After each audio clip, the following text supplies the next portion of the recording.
the opposition for the monarchs of the mat.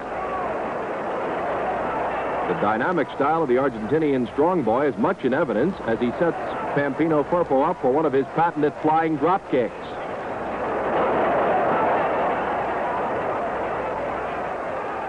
Firpo looks like something resurrected from the Stone Age. He conducts himself like a caveman as he tries to gouge out Rocco's eyeballs with his finely honed fingernails.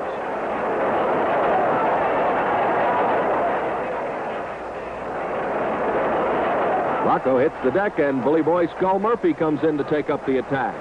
His intentions are murderous. Carpentier lends vocal support from the outside of the ropes as the villainous pair tries to dismember his partner.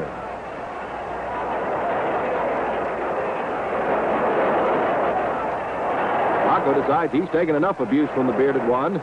Using his powerful legs as only he can, Antonino first batters, then boards Firpo, trying for a submission hold. Firpo refuses to call it quits, so Carpentier beckons his partner to put a little more muscle into it. How's this? Either Skull Murphy is farsighted or he's too dazed after a go with Rocco to get his bearings.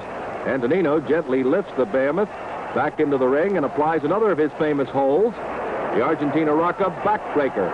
It appears that Rocco and Carpentier get the first fall, but all that work goes for naught as the hold is disqualified.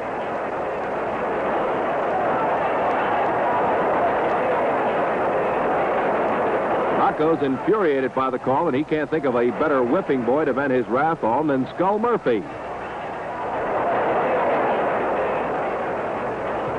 Outside the ropes, Rocco is as gentle as a lamb.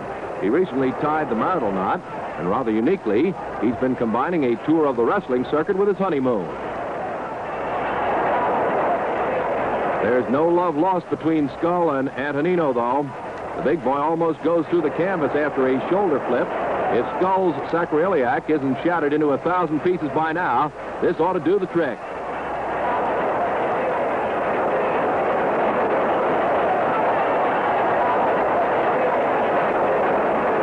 Murphy's had enough, and the team of Rocco and Carpentier take the first fall over the unholy pair.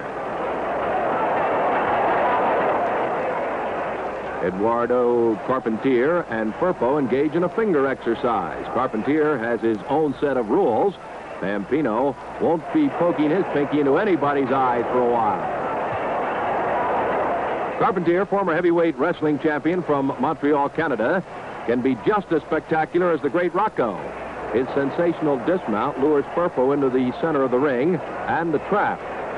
Now watch Carpentier go for the pin.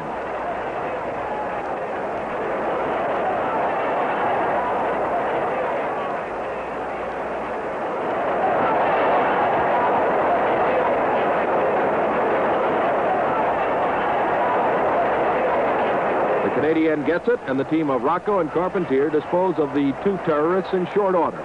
The fun isn't over yet. One of the referees has a bone to pick with The Rock, and Antonino aims to settle the issue without further debate. Carpentier gives Firpo a stomachache, while Tiny Tim, the other referee, gets his 2 cents in. The instigator of this argument runs to Carpentier for protection as Rocco stammers and steams over some ungentlemanly remarks that have been passed. There's no disputing the outcome of the match, though. Rocco and his new partner, Carpentier, are the victors.